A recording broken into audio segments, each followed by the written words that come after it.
Hello students, कैसे हैं आप सब लोग। चलिए, आज एक नया टॉपिक शुरू करने जा रहे हैं। नाम आपने पढ़ लिया, इन्वर्स ट्रिग्नोमेट्रिक फंक्शन। एनसीईआरटी का सेकंड चैप्टर है। ठीक, फर्स्ट चैप्टर हम कंप्लीट करके आ चुके हैं। फर्स्ट चैप्टर के अंदर हमने पढ़ा था इन्वर्स फंक्शन। देखो, आज इन्वर्स फंक्शन को बनाने की बारी है। मतलब वहाँ पे हमने पढ़ा था इन्वर्स फंक्शन क्या होते हैं, कुछ फंक्शंस लेते थे, उनके इन्वर्स हम कैलकुलेट करते थे। इसी तरीके से ट्रिग्नोमेट्रिक फंक्शन जो होते हैं, ट्रिग्नोमेट्रिक फंक्शन कौन से होते हैं बच्चों? Sine x, cos x, tan x. ठीक, फिर इनके उल्टे होते हैं cosec x, sec x, cot x. तो ये 6 ट्रिग्नोमेट्रिक फंक्शन के अपने इन्वर्स भी होते हैं। लेकिन सर, हमने वहाँ पे एक बात पढ़ी थी, किसी भी फंक्शन का इन्वर्स करना केवल तब पॉसिबल है जब वो 1 1 और ऑन टू होता है। सबसे पहले हमने यही बात पढ़ी थी, किसी भी फंक्शन का इन्वर्स हम तब कर सकते हैं जब वो 1 1 और ऑन टू होता है। 1 1 याद दिला दूं एक बार आप लोगों को, एंड ऑन टू। तो आपको थोड़ा सा याद होगा 1 1 और ऑन टू क्या होता है। मान लीजिए आपके सामने इधर है डोमेन और बच्चों उसके सामने है कोडोमेन। तो 1 1 में होता क्या था, जैसे ये 1 2 3 और सामने एलिमेंट्स ए बी और सी।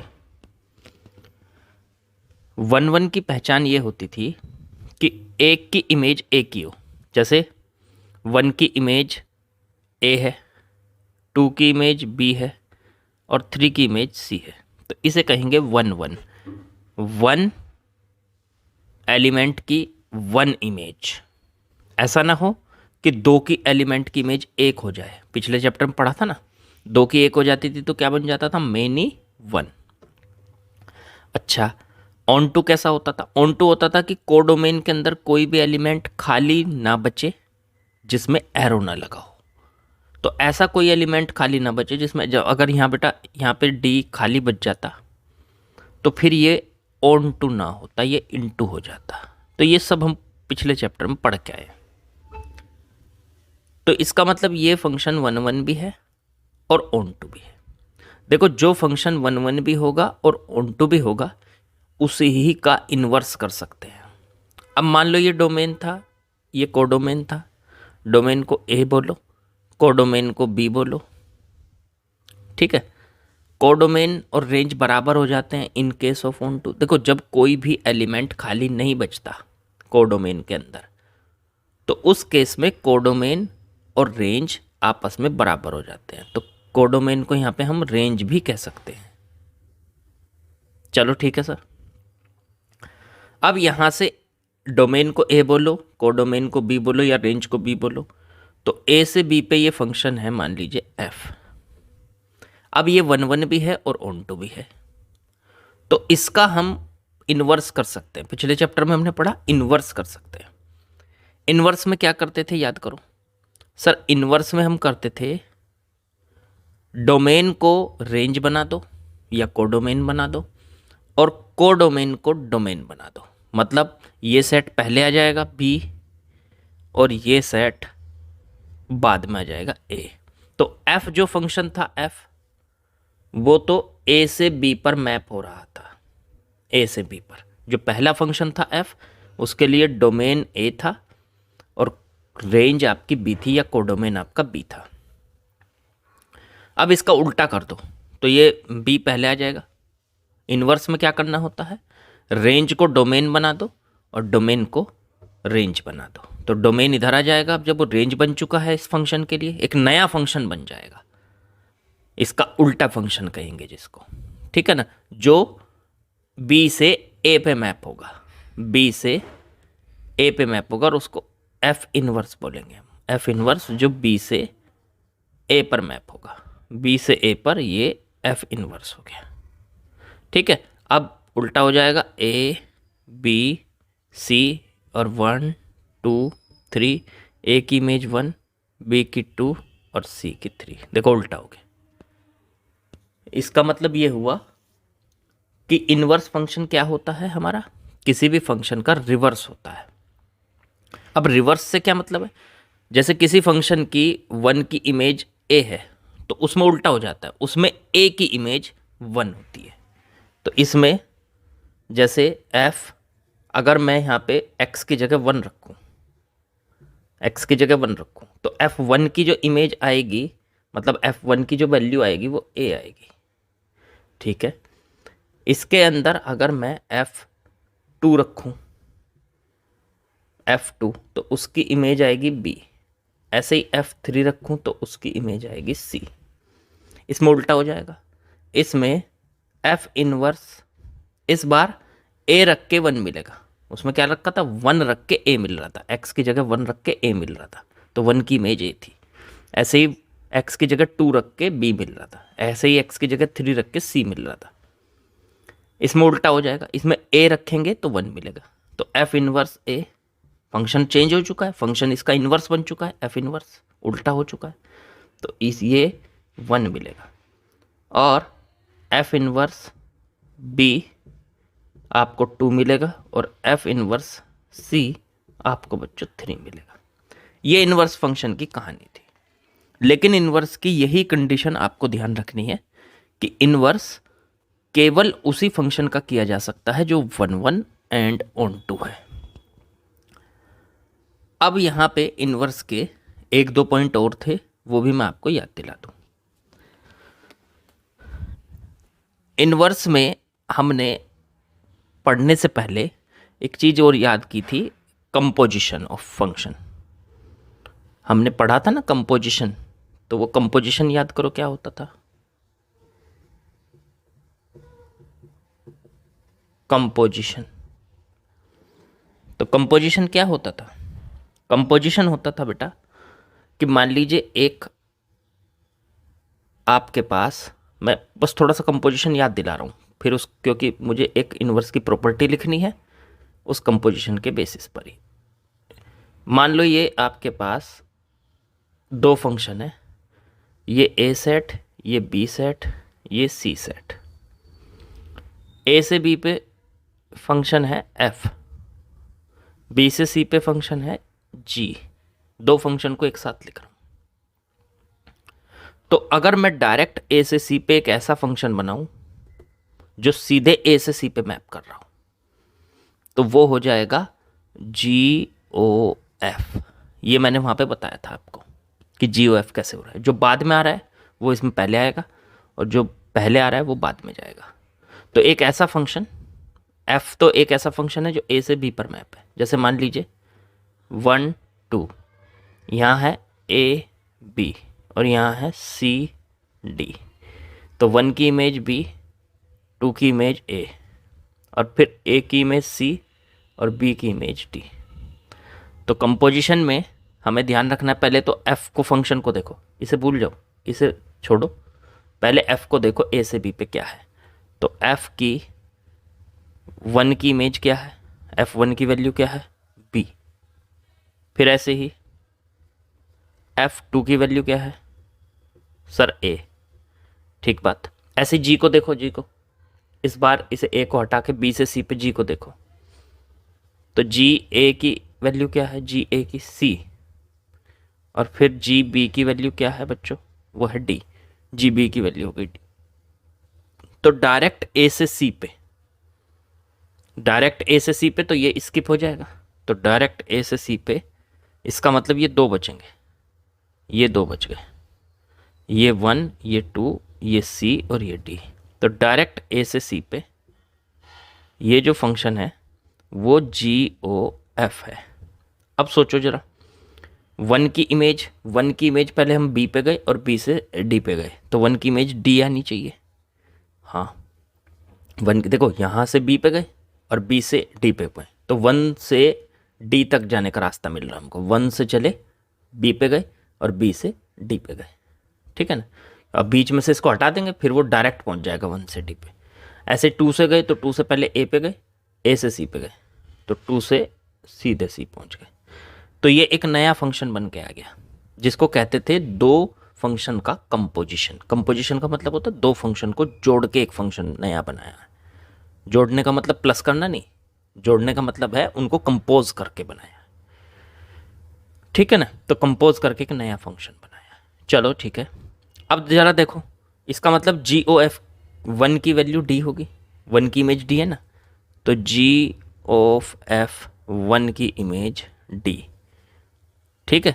क्या वन की इमेज, जी ओ एफ वन की इमेज हमें, चलो इससे पिक्चर से देख के तो समझ में आ रहा है कि डी है, लेकिन वैसे भी सोच के देखो, क्या हम जी ओ एफ को ऐसे नहीं लिख सकते, जी के अंदर एफ वन, भाई जी ओ एफ वन है तो जी के अंदर एफ वन और डी, जरा इसकी वैल्यू निकाल के देखें। ये तो चलो डी हमें उससे पता चली पिक्चर से, हम अपने आप निकाल के देखते हैं। जी ओ एफ वन की वैल्यू निकालना चाहते हैं तो जी के अंदर एफ वन लिख सकते हैं हम, जी ओ एफ पिछले चैप्टर में हम डिस्कस कर चुके हैं। जी के अंदर एफ वन की वैल्यू हम क्या करके आए थे अभी, एफ वन की वैल्यू बी, तो जी बी, और जी बी की वैल्यू कितनी है डी, तो आ गया आंसर डी। तो चाहे तो आप पिक्चर से पता लगा लो कि वन की इमेज सीधे कितनी बन रही है सामने, या फिर आप एफ वन और जी, एफ वन एफ टू, जी ए और जी बी की वैल्यू से भी पता लगा सकते हो। इसी तरीके से आपको जी ओ एफ टू की वैल्यू भी पता चल जाएगी। क्या हम इसको ऐसे लिख सकते हैं, जी के अंदर एफ टू, जी के अंदर एफ टू की वैल्यू कितनी है सी, तो जी सी, और जी सी की वैल्यू कितनी आ गई बच्चों, जी एफ टू की वैल्यू कितनी हो गई, एफ टू की वैल्यू ए थी, सॉरी, जी ए, और जी ए की वैल्यू कितनी हो गई बच्चों सी, तो इसका मतलब इसका आंसर सी आ गया, तो टू की इमेज सी हो गई। तो ये मेरे ख्याल से आप लोगों को समझ में आ गया होगा कि वन वन ऑन टू होना जरूरी है अगर आपको किसी फंक्शन का इन्वर्स करना है, उसका उल्टा करना है। और दूसरा कंपोजिशन आपको समझ में आ गया होगा कि ए से बी पर एक फंक्शन एफ है, बी से सी पर एक फंक्शन एफ है, तो सीधे ए से सी पर एक फंक्शन, उन दोनों का कंपोजिशन होता है जिसको कहते हैं जी ओ एफ। देखो जो बाद में है वो पहले लिया जाएगा, जैसे एफ पहले आ रहा है फिर बाद में जी आ रहा है, तो जब हम ए से सी पे डायरेक्ट बनाएंगे तो जी वाला पहले आएगा और एफ वाला बाद में आएगा, तो बनेगा जी ओ एफ। और अगर उल्टा बनाए सर, सी से ए पे बनाए तो फिर आएगा एफ ओ जी। सी से ए पे बनाए तो उसके लिए फाइनल बन गया, बाद वाला बन गया एफ, तो एफ ओ जी हो जाएगा। तो एफ ओ जी और जी ओ एफ आप इजीली कैलकुलेट कर सकते हो यूजिंग कंपोजिशन। आप पिछले चैप्टर में डिस्कस कर चुके, इसलिए ज़्यादा तो यहाँ पे करूँगा नहीं। अब तो मैं आपको ये बताऊँगा कि इनवर्स ट्रिग्नोमेट्रिक फंक्शन हम यहाँ से किस तरीके से बनाएंगे। अब देखो इस कंपोजिशन का यूज़ करते हुए बच्चों हम करते क्या हैं, देखो भाई हमें ये पता है कि f x is a one one and onto function. F x जो है एक वन वन और ऑन टू फंक्शन है हमारे पास, ठीक है। तो ये प्रॉपर्टी हमने वहाँ पे भी पढ़ी है, ये यहाँ इसलिए याद दिलानी जरूरी है, यहाँ बहुत काम आएगी आपके। तो एफ एक्स अगर वन वन ऑन टू है तो इसका एफ इनवर्स एग्जिस्ट करेगा, एफ इनवर्स एग्जिस्ट्स, बोलो करेगा कि नहीं, हाँ सर बिल्कुल करेगा। एफ इनवर्स तो एग्जिस्ट ही तब करता है जब एफ एक्स वन वन और ऑन टू होता है। तो हम एफ और एफ इनवर्स को दो तरीके से कंपोज कर सकते हैं। मान लो हम पहले एफ एक्स को रखते हैं, तो समझो ए से बी पर एफ है, ठीक है, तो इसका मतलब f mapping from A to B, तो सीधी सी बात है एफ इनवर्स मैपिंग फ्रॉम क्या होगा, बी टू ए, इसका उल्टा कर दोगे, जो डोमेन है वो यहाँ पे रेंज बन जाएगी और जो इसकी रेंज है वो यहाँ पे डोमेन बन जाएगा, उल्टा हो जाएगा एफ इनवर्स के लिए। तो एफ इनवर्स में ये बी टू ए होगा, तो मैं इस तरीके से लिख देता हूँ, ए से बी पर एफ और फिर बी से ए पर मैंने एफ इनवर्स लिख दिया। अगर मैं डायरेक्ट यहाँ से ए से ए पे बनाऊँ, ए है आपका एक्स, बी है मान लीजिए उसके अंदर एलिमेंट है वाई, ठीक है ना, वाई कह लो या एफ एक्स कह लो, एफ एक्स ये जो वाई है ये एफ एक्स के बराबर होता है, हमें पता है y is equal to f x. फिर यहाँ पे फिर से ए आ गया तो ये वापस एक्स है। ठीक है सर। तो अगर मैं यहाँ से ए पे डायरेक्ट फंक्शन बनाता हूँ तो आपको पता है पहले फाइनल आएगा एफ इनवर्स ऑफ एफ। तो एफ इनवर्स ऑफ एफ एक नया फंक्शन बन गया जिसको कंपोजिशन ऑफ फंक्शन बोलेंगे, इन दोनों का, एफ का और एफ इनवर्स का कंपोज करके बनाए एफ ऑफ एफ इनवर्स। अच्छा, तो ये एक नया फंक्शन जो बनेगा बीच में से ये गायब हो जाएगी, सीधा बचेगा ए से ए पर। अब ए का एलिमेंट एक्स और यहाँ पे भी एक्स, तो एक्स की इमेज डायरेक्ट एक्स आनी है और एक नया फंक्शन बनना है एफ इनवर्स ऑफ एफ। तो एक नया फंक्शन बना है एफ इनवर्स ऑफ एफ। अब ये सीधे एक्स इसका डोमेन, और भाई इधर भी सेट ए है इधर भी सेट ए है, तो इधर भी एलिमेंट एक्स होगा तो इधर भी एलिमेंट एक्स ही होगा, और एक्स की इमेज फिर एक्स आ जाएगी आपकी। तो इसका मतलब ये जो नया फंक्शन बना है एफ इनवर्स ऑफ एफ, ये कुछ इस तरह नहीं बिहेव कर रहा होगा। F inverse of F, x की जो वैल्यू होगी, इसे बुक में कुछ इस तरीके से लिखा हुआ है F inverse of F x, ऐसे ब्रैकेट में करके, और इसकी वैल्यू सीधे एक्स होगी। ठीक है ना, एक्स होगी। इसको एनसीईआरटी में आपको कुछ ऐसे भी लिखा हुआ है आई ए। अब ये क्या है, आई जो होता है आइडेंटिटी फंक्शन होता है, याद करो, ये बताया था आइडेंटिटी फंक्शन 11th में। आइडेंटिटी फंक्शन आई, ठीक है ना, इसकी वैल्यू आइडेंटिटी फंक्शन आई से हम रिप्रेजेंट करते हैं और होता कितना है, एक्स होता है। तो एक्स की जगह हम आई ए भी लिख सकते। अब ए क्यों लिख रहा हूँ, क्योंकि आई ए का मतलब हुआ कि ये ए सेट पर मैप हो रहा है। आई, ये जो आइडेंटिटी फंक्शन है वो ए सेट पर मैप हो रहा है, ए से ए पर। ठीक है ना, तो इसका मतलब एफ इनवर्स ऑफ एफ की प्रॉपर्टी आ गई, ये प्रॉपर्टी आई कि F inverse of F X ये खुद एक्स के बराबर है। ठीक है, हम ऐसा मान सकते हैं कि एफ इनवर्स से एफ कैंसिल हो गया तो एक्स बचा, मान सकते हैं बस ऐसा। अब ये क्यों कर रहे हैं हम, क्योंकि ये हमें बहुत काम आएगा। तो पहली प्रॉपर्टी ये इंपॉर्टेंट निकल गई हमारे पास, एफ इनवर्स ऑफ एफ की वैल्यू एक्स के बराबर है। अब यहाँ से हम इसको रिवर्स लेके चलते हैं। मान लो हम पहले तो बी सेट को लेते, फिर ए लेते और फिर बी लेते, इस तरह से लेते। मतलब बी से ए पे लेते एफ इनवर्स, बी से ए पे ही तो था एफ इनवर्स, बिल्कुल, और ए से बी पे लेते बच्चों एफ, और फिर डायरेक्ट बी से बी पर लेते, तो ये बनता इस बार एफ ऑफ एफ इनवर्स। बनता कि नहीं, यहाँ होता वाई, यहाँ होता एक्स और यहाँ वाई। इस बार वाई की इमेज एक्स और फिर एक्स की इमेज वापस वाई। तो ये जो एफ ऑफ एफ इनवर्स बनता, एफ ऑफ एफ इनवर्स, ये जो नया फंक्शन बनता,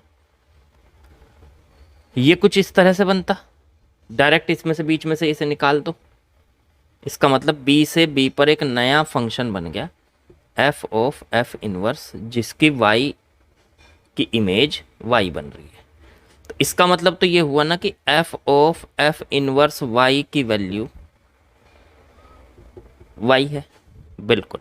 तो इसमें और इसमें डिफरेंस है, कभी भी आप ये मत समझ लेना कि एफ ऑफ एफ इनवर्स बराबर है एफ इनवर्स ऑफ एफ के, नहीं, ये गलत है, ये मत समझ लेना।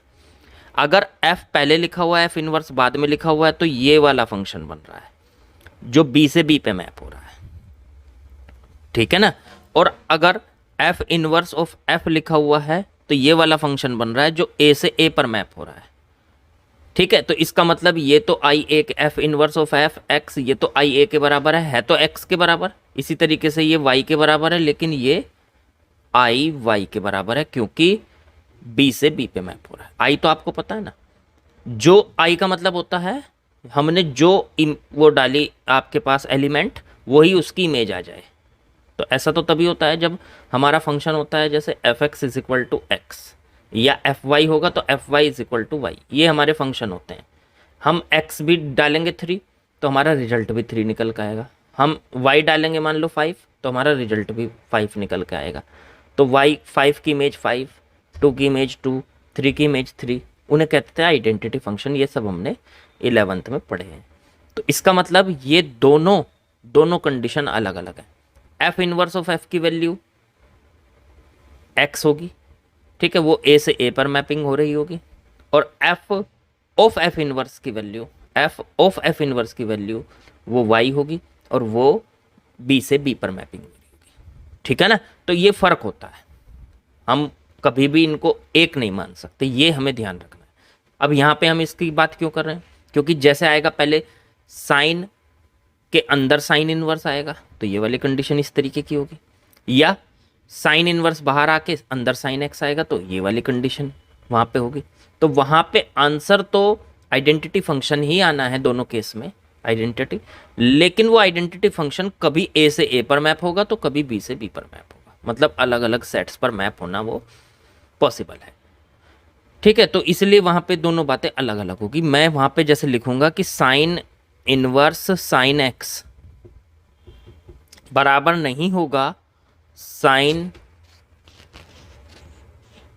के अंदर साइन इनवर्स एक्स, ये आपस में बराबर कोई ज़रूरी नहीं है कि ये आपस में बराबर हो सकता है कि यहाँ एक्स एक्स ही लिखा हो, एक्स वाई लिखा हो, वो कोई फ़र्क नहीं पड़ता, एक्स की जगह वाई लिख लो, वाई की जगह एक्स है, तो ये एलिमेंट को दिखाने का एक तरीका बस।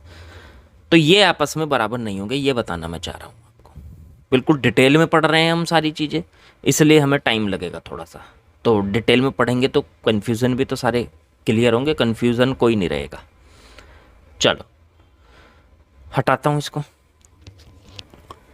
अब यहाँ पे कन्फ्यूज़न एक आता है, कन्फ्यूज़न ये आता है कि सर हमने ट्रिग्नोमेट्रिक फंक्शन पढ़े हैं 11th में, ट्रिग्नोमेट्रिक फंक्शन 1 1 और ऑन टू होते नहीं है, तो फिर उनका इन्वर्स कैसे पॉसिबल है। जब वो 1 1 ऑन टू होते ही नहीं है तो उनका इन्वर्स हम बनाते कैसे हैं। और आप पढ़ा रहे हो इन्वर्स ट्रिग्नोमेट्रिक फंक्शन, तो वो पॉसिबल कैसे है बात। अभी देखो, आप अगर साइन एक्स ये फंक्शन लोगे तो एक्चुअल में जो साइन एक्स होता है उसका डोमेन क्या होता है, ऑल रियल नंबर्स। कैसे होता है उसका डोमेन, ऑल रियल नंबर्स, पढ़ा है हमने, पढ़ा है 11th में, इसका ग्राफ व्राफ भी पढ़ा है, जिसने ना पढ़ा हो वो पढ़ सकते हैं जाके। लेकिन वैसे मैं यहाँ इतना डिटेल में बता दूंगा कि पढ़ने की वहाँ ज़रूरत नहीं है, यहीं समझ में आ जाएगा। तो साइन एक्स जो होता है इसमें डोमेन क्या होता है, डोमेन होता है बेटा एक्स की वैल्यूज़, जो आप इसके अंदर रख सकते हो। तो एक्स की वैल्यू आप इसके अंदर हर तरीके की रख सकते हो, सारे रियल नंबर रख सकते हो, 0 1 √2 π/6 π/4 कुछ भी रखो, साइन की वैल्यू आएगी। और इसकी रेंज क्या होती है, हमेशा -1 से 1 होती है, ठीक है। अब सर डोमेन तो ये हो गया, रेंज ये हो गई, ठीक। ये तो 1 1 है ही नहीं, कैसे सर। अच्छा सोच के बताओ मुझे एक बात, साइन की वैल्यू अगर मैं कहूँ, इधर तो हो गई मान लो रियल नंबर डोमेन, और इधर हो गई रेंज -1 से 1 तक, -1 से नीचे -1 से 1 तक के बीच में सारे नंबर आ रहे हैं। यहाँ डॉट डॉट करके दिखा देता हूँ मैं, सारे नंबर आ रहे हैं। अब एक बात सोचो, ये रेंज, ये डोमेन ऑल रियल नंबर, और ये हो गई रेंज, इसकी रेंज को मैं बी कह देता हूँ। चलो एक बात बताओ आप मुझे बस यहाँ से, अगर मैं आपसे ये कहूँ कि साइन 30 की वैल्यू 30 डिग्री π/6 बोलोगे इसको, सर उसकी वैल्यू 1/2 है, तो 1/2 -1 और 1 के बीच में एक नंबर मिल ही जाएगा 1/2, तो इसकी इमेज हो गई 1/2। क्या फिर कभी इसकी वैल्यू 1/2 नहीं हो सकती और किसी के लिए? हो सकती है सर, बताओ किसके लिए हो सकती है, तो खुद सोच के बताओ। साइन की वैल्यू 1/2 दोबारा कहाँ पे हो रही है, 90 के बाद, तो सर 150 पे, 150 पे हो रही है ना। जैसे साइन 150 डिग्री, तो साइन 150 को लिख सकते हो आप 180 - 30,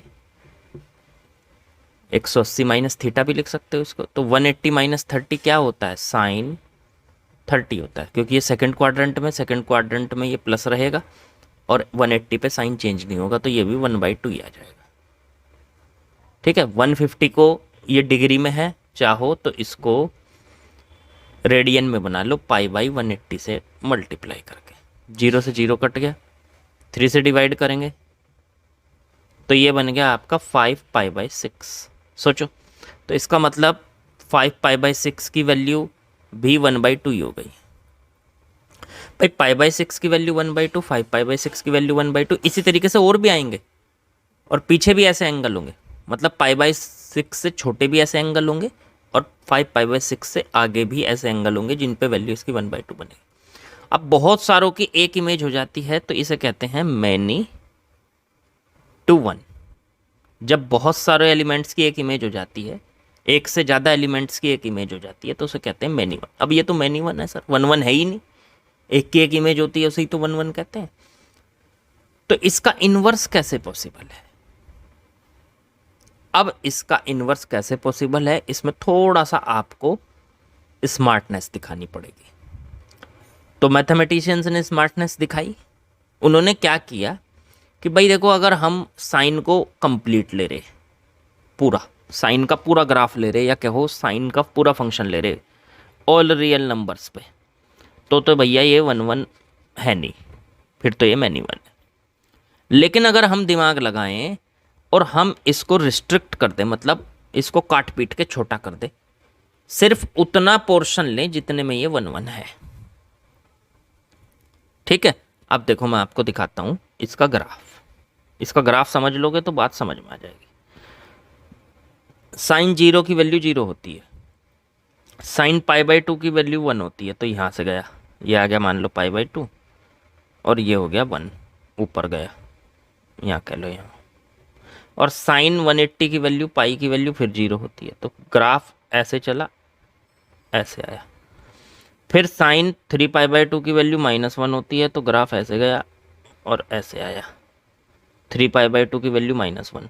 फिर 2π की वैल्यू फिर से 0, 2π की वैल्यू 0, फिर ऐसे गया ग्राफ और फिर ऐसे आया। ऐसे चलता जाएगा ग्राफ, ऐसे पीछे चलता जाएगा, ऐसे ये अपने आप को ग्राफ रिपीट करता हुआ चलता है। ये ग्राफ क्या करता है, रिपीट करता हुआ चलता है अपने आप को। इस तरीके का ग्राफ ये बच्चों साइन का है। अब ये ग्राफ देखो, इधर -∞ तक जा रहा और इधर इन्फिनिटी तक जा रहा। इसका मतलब हुआ ये पूरे ऑल रियल नंबर्स पे इसका डोमेन है। डोमेन का मतलब ये होता है ना, डोमेन एक्स की वैल्यूज। तो देखो इधर एक्स की वैल्यूज का मतलब एक्स एक्सिस पे कहाँ तक फैला हुआ है ग्राफ, इधर इन्फिनिटी तक, इधर -∞ तक। तो इसका मतलब इसका डोमेन हो गया ऑल रियल नंबर। और रेंज होती है ऊपर कहाँ तक गया, ऊपर गया सर, ये देखो ऊपर 1 से ऊपर नहीं गया, 1 से ऊपर तो नहीं गया, और नीचे -1 से नीचे नहीं गया, तो 1 और -1 के बीच में। तो रेंज हो गई -1 से 1 के बीच में, और डोमेन हो गया ऑल रियल नंबर्स। तो ठीक है, अब ये 1/1 नहीं है। ग्राफ के अंदर 1/1 की पहचान पता क्या होती है? आप एक्स एक्सिस के पैरेलल कोई भी लाइन खींच लो, खींच ली, ये एक्स एक्सिस है, इसके पैरेलल ये लाइन खींच ली, वो ग्राफ को अगर एक से ज़्यादा जगह काट दे, जैसे यहाँ काट दिया, यहाँ काट दिया, यहाँ काट दिया, यहाँ काट दिया, आगे भी काट देगी, तो समझो वो 1/1 नहीं है, मैनी वन है। ठीक है ना? तो ग्राफ के अंदर 1/1 की पहचान ये होती है कि आप एक्स एक्सिस के पैरेलल अपनी मर्जी से कोई भी लाइन खींचिए ऊपर नीचे करके, और वो एक से ज़्यादा जगह काट दे, तो वो मैनी वन है। तो चलो ये मैनी वन हो गया। अब मैनी वन है तो हमें क्या करना है? मैनी वन है तो हम इसका इन्वर्स नहीं कर सकते। ठीक है, इसका इन्वर्स करने के लिए हमें क्या बनाना पड़ेगा? इसको 1/1 बनाना पड़ेगा। 1/1 बनाने के लिए देखो आपको क्या करना है, यहाँ पे थोड़ा सा चालाकी करनी है। चालाकी ये है कि आप इसका उतना ही पोर्शन लो जितना 1/1 है। तो यहाँ पे हम अपनी मर्जी से पोर्शन क्या क्या ले सकते हैं? सर यहाँ -π/2 है ये, और ये यहाँ π/2 तक है। ठीक है, अगर हम -π/2 से π/2 तक के बीच का पोर्शन ले लें और बाकी सारा छोड़ दें, मतलब हम साइन का पूरा फंक्शन नहीं लेते। पहले हमने लिया था ऑल रियल नंबर से -1 से 1, लेकिन अब हम साइन एक्स का फंक्शन लेते हैं -π/2 से π/2 के बीच वाला, -π/2 से π/2 के बीच वाला। और रेंज इसकी वही देखो, -π/2 से π/2 के भी बीच रेंज 1 से और -1 तक जा रही, रेंज वही रहेगी -1 से 1। ठीक है, तो अब देखो साइन का फंक्शन पहले पूरा ले रहे थे, पूरा नहीं ले रहे, सिर्फ इतने से डोमेन का ले रहे हैं, -π/2 से π/2 के बीच। तो -π/2 से π/2 के बीच वाला पोर्शन हमने ले लिया। ठीक, तो ये पोर्शन लेने के बाद अब क्या भी ये 1 1 बन गया? बन गया सर, हो गया काम, बन चुका है। कैसे बन चुका है? तो सिर्फ इसे आगे के पोर्शन को हटाओ, इसे हटाओ, हटा दूं, लो ये हट गया, ये हट गया, लो ये पूरा ही हटा देता हूँ मैं यहाँ से यहाँ तक, लो ये हट गया। ऐसे ही ये -π/2 से पीछे पीछे का हटाओ, लो ये पूरा हटा देता हूँ, ये बच गया बस इतना पोर्शन। ठीक है, ये लाइंस हटा देता हूँ ताकि आपको साफ साफ दिखाई दे। लो जी, ये हट गया, ये बन गया आपका। अब ये मेनी 1 से क्या बन चुका है? 1 1 बन चुका है, बन चुका है 1 1। अब ये साइन एक्स जो है, जब ये 1 1 बन चुका है तो इसका इन्वर्स कर सकते हो, कर दिया, लो जी हो गया साइन इन्वर्स एक्स। अब इसका जो डोमेन है, ये जो नया फंक्शन बना साइन एक्स का इन्वर्स, आप तभी कर सकते हो जब आप उसको 1 1 ऑन 2 बना लोगे। 1 1 ऑन 2 तो सर चेक ही नहीं किया, ऑन 2 तो है ही। जब इसका कोडोमेन रेंज के बराबर है, रेंज इसकी क्या है? -1 से 1, और वही है इसका कोडोमेन, तो ऑन 2 तो है ही। अब इसका उल्टा करके इन्वर्स बना लो, तो जो आपका इसका रेंज थी वो तो बन गई डोमेन, और जो इसका डोमेन था वो बन गई रेंज। तो अब एक नया फंक्शन बन चुका है जिसका नाम है साइन इनवर्स एक्स, जिसका नाम है साइन इनवर्स एक्स। उसका डोमेन है -1 से 1 और रेंज है -π/2 से π/2। अब दो बातें यहां सीखनी है। इसका मतलब तो ये हुआ कि जैसे हम साइन में पहले एंगल रखते थे, π/6 रखा और वो आ गया 1/2। इसका मतलब होता था कि π/6 रख के, ये तो था डोमेन, π/6 रख के और 1/2 आ जाए,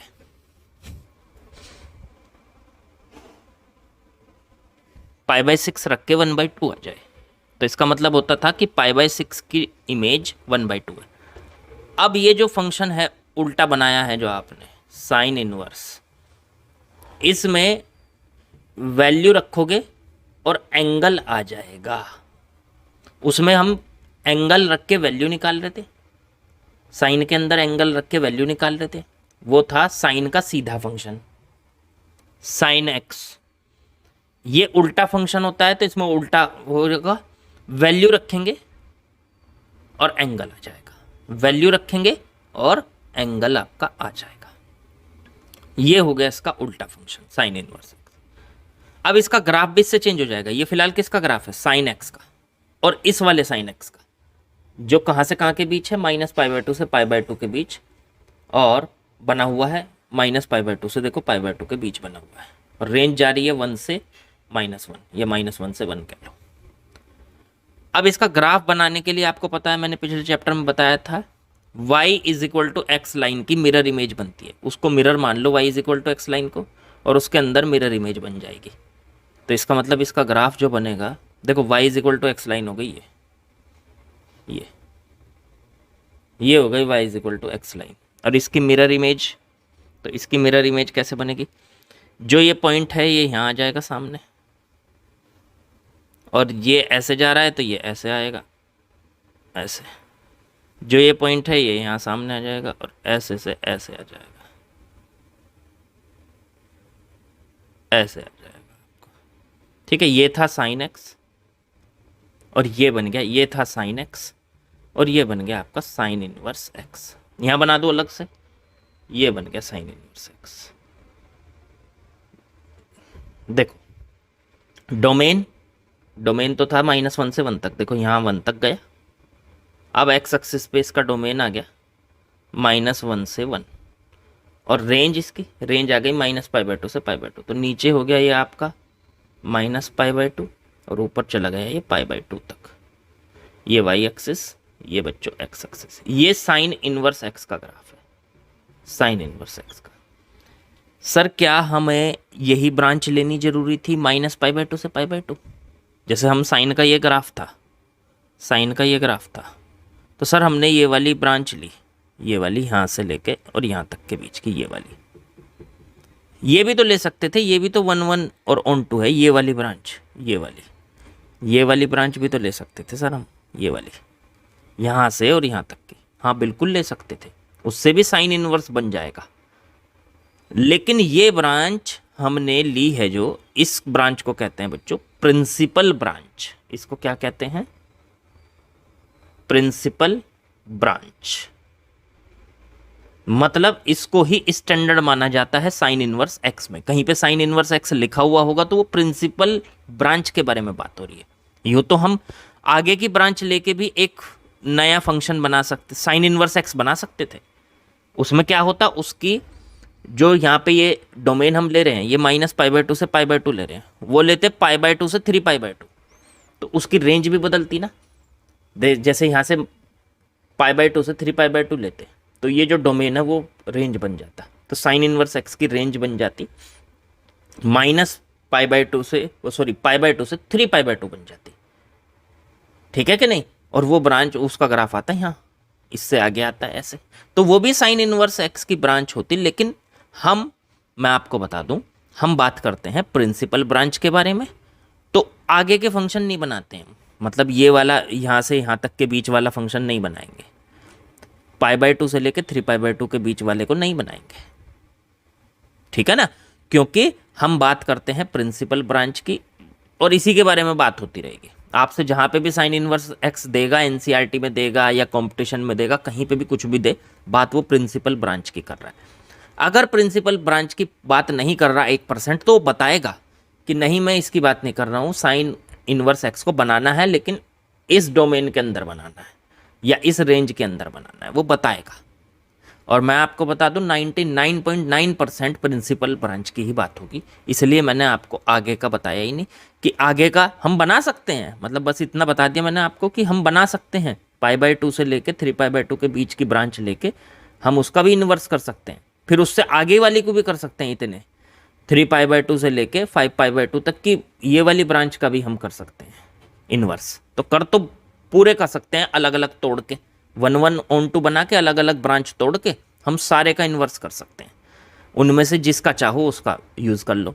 तो यूज़ किसका करते हैं हम ज़्यादा? प्रिंसिपल ब्रांच का। -π/2 से π/2 वाली जो ब्रांच कहलाती है उसको हम प्रिंसिपल ब्रांच बोलते हैं, और उसी का हम ज़्यादा यूज़ करते हैं।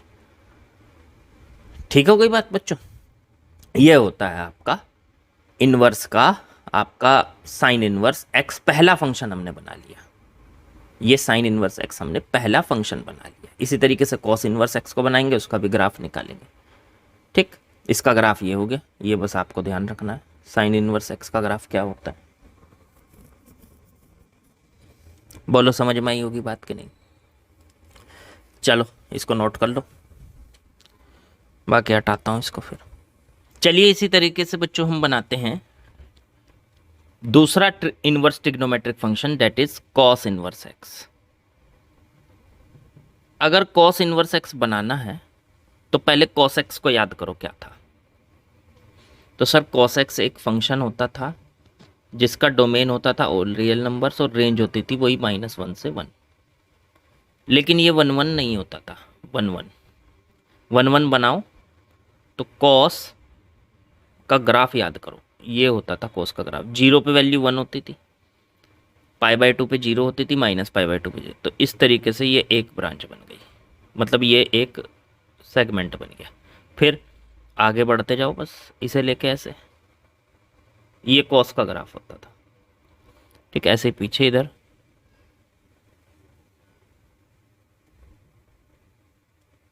इस तरीके से कॉस का ग्राफ बनता था, बिल्कुल बराबर होते थे। ये थोड़ा सा बनाने में बड़े छोटे हो सकते हैं, ये एक्स एक्सिस था, ये वाई और ये एक्स।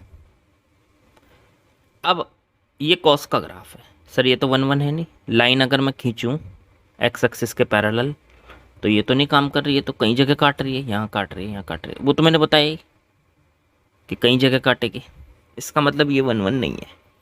तो बनाओ बेटा, 1 1 बनाओगे तभी तो काम चलेगा। अब बहुत तरीके से इसको 1 1 बना सकते हैं सर। 0 से पाई तक ले लें, 0 से ये π/2 है, 0 से पाई तक ले लें। एक ब्रांच तो ये बन गई ये वाली, ये देखो 1 1। या पाई से लेके 2 पाई तक ले ले, ये वाली ब्रांच बन गई, ये भी 1 1 है। तो इन सब के इन्वर्स हो सकते हैं, लेकिन इसमें प्रिंसिपल ब्रांच होती है 0 से पाई। 0 से पाई वाली प्रिंसिपल ब्रांच होती है। तो बस इससे आगे का हटा दो, लो ये हटा दिया।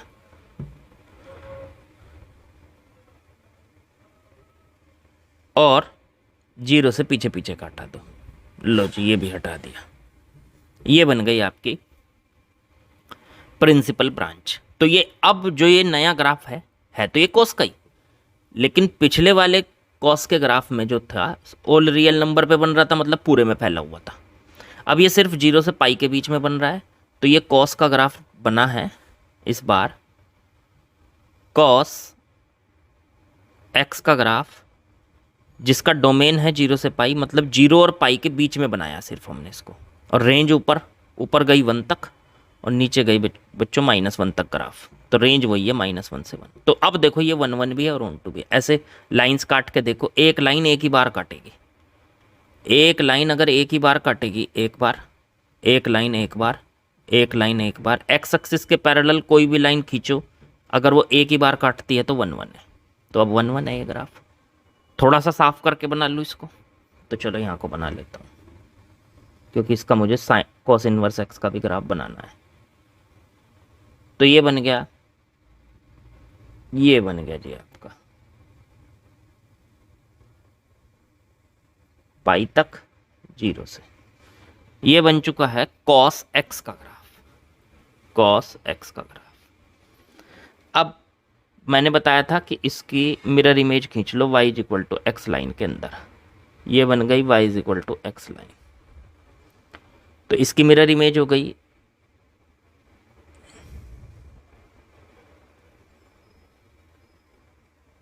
ये यहाँ पे देखो, यहाँ पे कहाँ पे कट कर रहा है, π/2, और ये इधर जी। अब जब इसकी मिरर इमेज बनेगी y = x लाइन के अंदर, तो ये वाला पॉइंट इसके सामने आएगा यहाँ। ये ऊपर 1 तक गया तो ये यहाँ आएगा, और ये यहाँ 1 पे आएगा। तो इस तरीके से ग्राफ बन गया ऐसे, और यहाँ से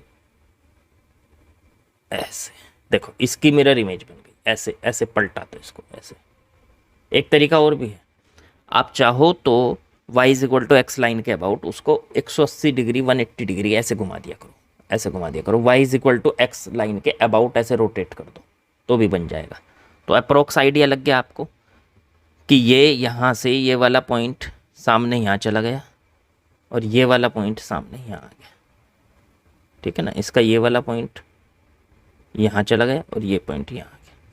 तो ठीक है, अब ये जो नया ग्राफ बना है ये तो था कॉस एक्स का, ये जो नया ग्राफ बना है ये बना है कॉस इनवर्स एक्स का। ठीक, बाकी इसको हटा सकता हूँ मैं, हटा दूँ। चलो नेक्स्ट इसमें हटा दूँ, यहाँ लिख देता हूँ इसको, यहाँ लिख देता हूँ इसको। ये बन चुका है आपका कॉस इनवर्स एक्स का ग्राफ।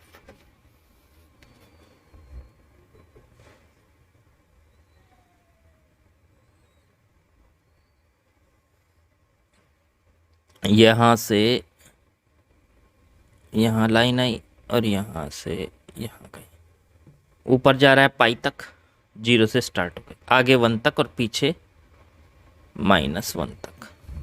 ये है ग्राफ, ये ग्राफ है कॉस इनवर्स एक्स का। यहाँ ये π/2 पे कट कर रहा है, ये ग्राफ है कॉस इनवर्स एक्स का। ठीक है, ये आपको ध्यान में रखना होगा।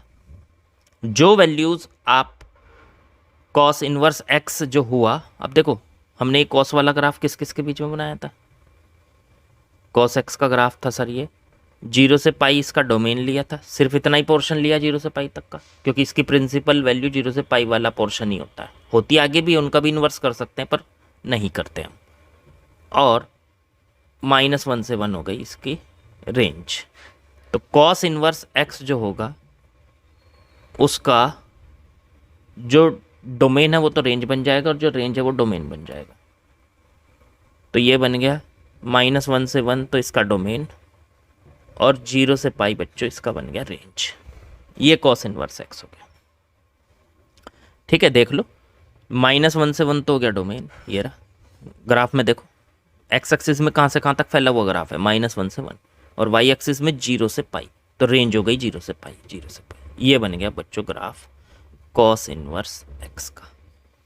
तो ये याद रखना है, कॉस एक्स से ही मिरर इमेज बना के हमने कॉस इनवर्स एक्स का ग्राफ बना लिया। इस तरीके से आपको ये कॉस इनवर्स एक्स का ग्राफ, साइन इनवर्स एक्स के ग्राफ, इन सबको याद रखना पड़ेगा। इसी तरीके से आप टेन इनवर्स एक्स का बनाएंगे, कोट। ये आपने 6 ट्रिग्नोमेट्रिक फंक्शन के उल्टे 6 इनवर्स ट्रिग्नोमेट्रिक फंक्शन बनाने हैं। ठीक है, 2 हम बना चुके हैं।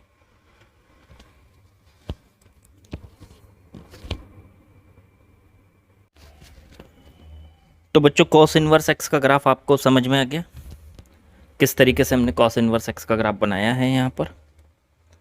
अब आगे बढ़ेंगे और बात करेंगे हम टेन इनवर्स एक्स के ग्राफ की, और टेन इनवर्स एक्स जो इनवर्स ट्रिग्नोमेट्रिक फंक्शन बनाना है हमको उसकी। इसे हटा दूं, ये भी लिखते हैं टेन इनवर्स एक्स।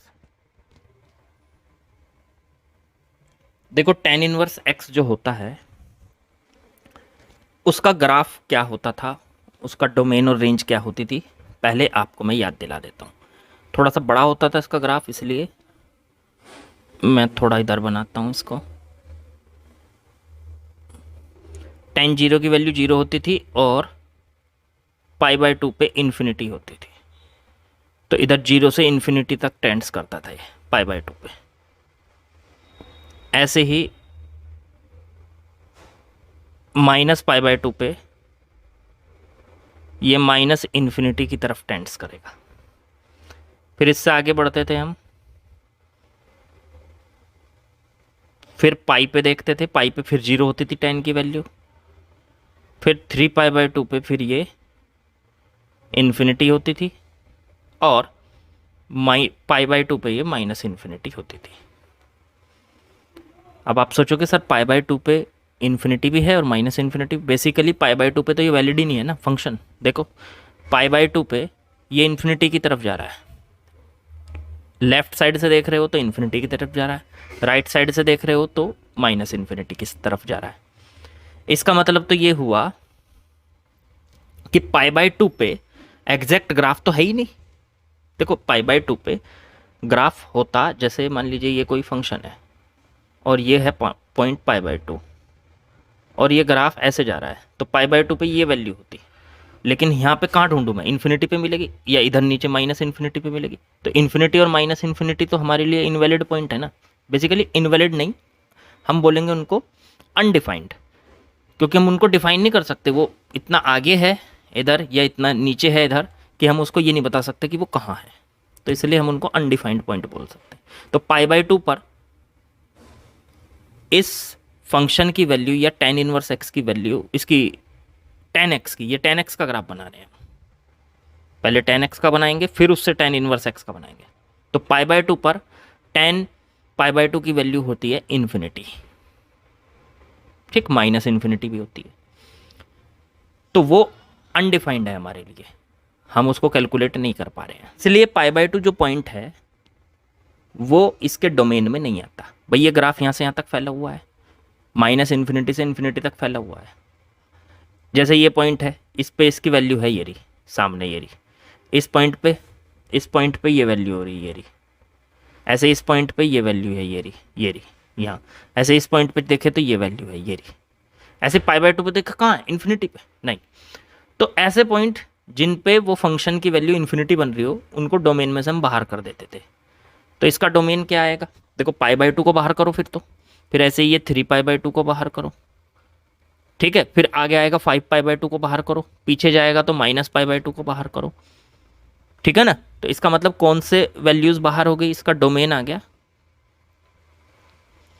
डोमेन आ गया ऑल रियल नंबर्स छोड़कर, कौन से, ये π/2, 3π/2, -π/2, 5π/2, इन्हें छोड़कर। तो इनको एक साथ आप ऐसे दिखा सकते हो कि इन्हें छोड़ दो 2n+1 इंटू में π/2 को छोड़कर, इन नंबर्स को छोड़कर या इन वैल्यूज़ को छोड़कर, बाकी सब इसके डोमेन में है, पूरे ऑल रियल नंबर इसके डोमेन में है, छोड़कर ये वैल्यूज़ कौन कौन सी, π/2, 3π/2 माइन, देखो n की जगह n, ये क्या है सर, ये वही वैल्यू छूटी है जो हम छोड़ना चाह रहे हैं, हाँ यही छूटी है। देखो n क्या है यहाँ पे, n है इंटीजर, आप चाहो तो देख सकते हो कि वही वैल्यू छुट्टी है या नहीं। इंटीजर की वैल्यू 0 हो सकती है, तो n की वैल्यू 0 रख के देखो तो π/2 छूट गया।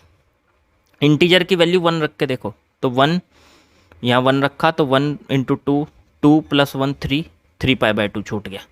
ऐसे ही n की जगह 2 रख के देखो तो 2 × 2 4 + 1 5, 5π/2 छूट गया। इस तरीके से ये सारे छूट गए, ऑल रियल नंबर में से वो पॉइंट छूट गए जिन पर ये फंक्शन डिफाइन नहीं है, जिन पर ये फंक्शन अनडिफाइंड है। क्योंकि देखो π/2 पे इसकी वैल्यू इन्फिनिटी है तो अनडिफाइंड हो गया, तो वो पॉइंट हमें छोड़ने पड़ते हैं डोमेन। तो इसका डोमेन हो गया ये r-2n+1 π/2 10x का। अब 10x की रेंज क्या है, रेंज देखो, रेंज होती है y एक्सिस में कहाँ से कहाँ तक फैला हुआ है। तो ऊपर तो सर इन्फिनिटी तक चला गया, नीचे -∞ तक चला गया, देख लो। हाँ तो रेंज हो गई, देखो ऊपर इन्फिनिटी तक जा रहा है कि नहीं, देखो ये ऊपर इन्फिनिटी तक जा रही है कि नहीं, और टूट भी नहीं रहा कहीं बीच में, ऊपर तक जाते हुए, ऊपर जाते हुए तो ऐसा तो नहीं कि ये बीच में से इतनी ब्रांच टूट गई हो, नहीं टूट नहीं रहा, तो ऊपर तक जा रहा है। तो रेंज हो गई इसकी ऑल रियल नंबर्स, -∞ से इन्फिनिटी तक ऑल रियल नंबर्स। इसे ऐसे भी दिखा देते हैं, -∞ से इन्फिनिटी तक, ठीक, ये भी दिखा देते हैं। तो ये है बच्चों 10x। फिलहाल 10x क्या है, 10x जो है वो ऑल रियल नंबर -2n+1 π/2, ये तो हो गया इसका डोमेन, ठीक, से r पर मैप हो रहा है, ये r-2n+1 π/2 से r पे मैप हो रहा है, ये हो गया डोमेन और ये हो गई रेंज। बेसिकली दोनों चीज़ें हमने ले ली। सर पर ये तो अभी 1 1 नहीं है, इसका इन्वर्स कैसे करेंगे, तो मैंने कहा 1 1 बनाओ। 1 1 बनाने का तरीका है, 1 1 बनाने का तरीका है कि इसको एक्स एक्सिस के पैरेलल किसी लाइन से काट के देखो, एक से जगह ज़्यादा जगह काट रही है, हाँ सर काट रही है, तो इसका मतलब भाई 1 1 नहीं है। ऐसे ऐसे और भी सेगमेंट होंगे, ऐसे आगे ऐसे और भी सेगमेंट, ऐसे ऐसे जो ये सेगमेंट बने हुए हैं ना 10x के, ये बना -π/2 से π/2, फिर π/2 से 3π/2, फिर आगे, फिर इससे आगे, इसी तरीके से लाइन बहुत पॉइंट्स पर काटती चली जाएगी। तो ये 1 1 नहीं है। 1 1 बनाओ इसको, मतलब ये पूरा ग्राफ नहीं लेना है, ग्राफ लो सिर्फ उतने सेगमेंट का जिसके बीच में ये 1 1 बन जाए। तो उतने सेगमेंट का ग्राफ होगा, देखो इसके प्रिंसिपल ब्रांच उठाएंगे हम, और वो ब्रांच उठाते हैं हम -π/2 से π/2 के बीच में। तो ये वाला ग्राफ बनाएंगे, बाकी सब ग्राफ काट देंगे आगे के, ये वाला ग्राफ रखेंगे, इतनी ब्रांच रखेंगे ये, तो ये 1 1 होगा, और आगे को काट देंगे, काट दो, ये काट दिया आगे। अब देखो ये लाइन जो है वो एक ही जगह काटेगी, एक लाइन एक जगह काटेगी। एक्स एक्सिस के पैरेलल कोई भी लाइन अगर एक ही बार कट करती है ग्राफ को तो वो 1 1 है, ऐसे पीछे के काट दो सारे। तो ये बन गया 10x का ग्राफ। अब tan इनवर्स x का बनाना है ना, तो इसी के y = x लाइन खींच लो इसमें इस तरीके से, और उसकी मिरर इमेज बना दो। जैसे ये ऐसे ऊपर जा रहा है, ऐसे नीचे जा रहा है, तो इसके सामने ये मिरर इमेज यहाँ बन जाएगी, और इसके सामने ये मिरर इमेज है, इसकी मिरर इमेज यहाँ सामने, और इसकी मिरर इमेज यहाँ सामने। तो ये ग्राफ बच्चों tan इनवर्स x का बन जाएगा। फिर पूरा नहीं लिया ना हमने, पहले ये देखो 10x का ग्राफ अब हमने किस किस के बीच में लिया, -π/2 से π/2 के बीच में। तो 10x जो लिया है उसका डोमेन अब पूरा ऑल रियल नंबर नहीं लिया, सारा ग्राफ नहीं लिया, -π/2 से π/2 के बीच में। तो -π/2 से और पाई बाय टू के बीच में। देखो ये पाई बाय टू और माइनस पाई बाय टू पे मैंने ओपन ब्रैकेट लगा के रखे हैं, क्योंकि पाई बाय टू पे भी वैल्यू डिफाइन नहीं है और माइनस पाई बाय टू पे भी वैल्यू डिफाइन नहीं है, तो इसलिए इन पे दोनों पे ओपन ब्रैकेट आएंगे। भाई आप पाई बाय टू पे 10x की वैल्यू नहीं निकाल पा रहे, इन्फिनिटी है, माइनस पाई बाय टू पे माइनस इन्फिनिटी है, तो इसलिए उन पॉइंट्स को आपको छोड़ना पड़ेगा उसके डोमेन में से। तो छोड़ दिए तो ब्रैकेट ओपन लगाते हैं। ओपन ब्रैकेट का मतलब होता है, ओपन ब्रैकेट का मतलब होता है वो पॉइंट आपने इंक्लूड नहीं किया डोमेन के अंदर। अगर यहाँ पे ऐसा ब्रैकेट लगा होता तो इसका मतलब होता कि आपने पाई बाय टू को भी डोमेन के अंदर लिया है, लेकिन आपने लगाया ओपन ब्रैकेट। तो ओपन ब्रैकेट लगा के इसका जो डोमेन हो गया माइनस पाई बाय टू से पाई बाय टू के बीच वाले पॉइंट हो गए, पाई बाय टू भी छोड़ दिया, माइनस पाई बाय टू, और रेंज इसकी रेंज तो वही है ऑल रियल नंबर्स।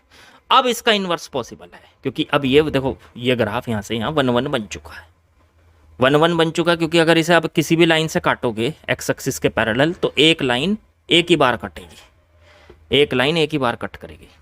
तो यहाँ से हम अब इसका इन्वर्स कर सकते हैं, और अब इसका इन्वर्स हो जाएगा जो डोमेन है वो तो रेंज बन जाएगी, और जो रेंज है वो डोमेन बन जाएगा। तो आर से minus pi by two to pi by two आ गया, ये आ गया tan इनवर्स x। तो tan का आपने इन्वर्स कर दिया।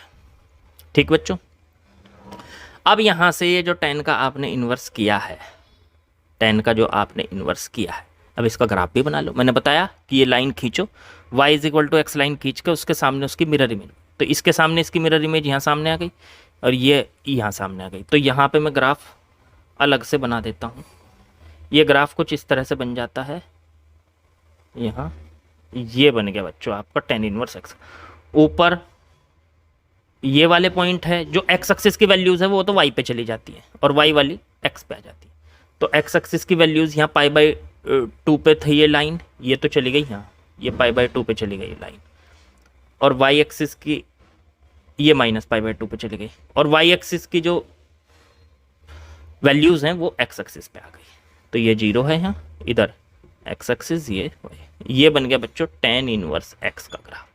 तो tan इनवर्स x का ग्राफ देखो, डोमेन तो हो गया माइनस इन्फिनिटी से इन्फिनिटी तक, वही है रियल नंबर। देख लो यहाँ से शुरू होकर ग्राफ x एक्सिस में फैला हुआ यहाँ तक चला गया, माइनस इन्फिनिटी से इन्फिनिटी, और रेंज y एक्सिस में माइनस पाई बाय टू से शुरू करके और ऊपर पाई बाय टू तक, तो रेंज हो गई माइनस पाई बाय टू से पाई बाय टू।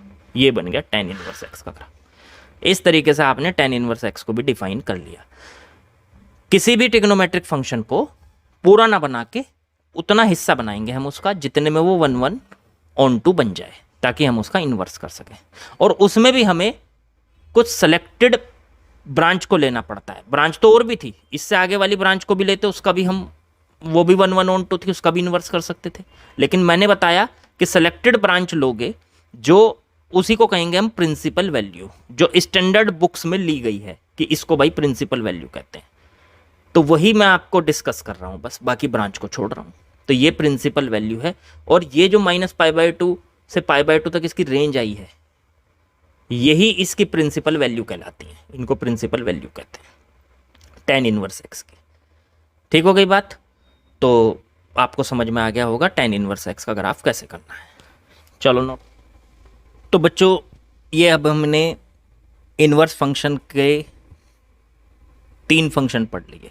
ये समझो साइन इनवर्स x को पढ़ लिया, कॉस इनवर्स x को पढ़ लिया, उनके ग्राफ भी देख लिए, tan इनवर्स x को भी पढ़ लिया। अब हम दूसरे लेक्चर में, ये लेक्चर हमारा कंप्लीट, आज इसको यहीं ख़त्म करेंगे।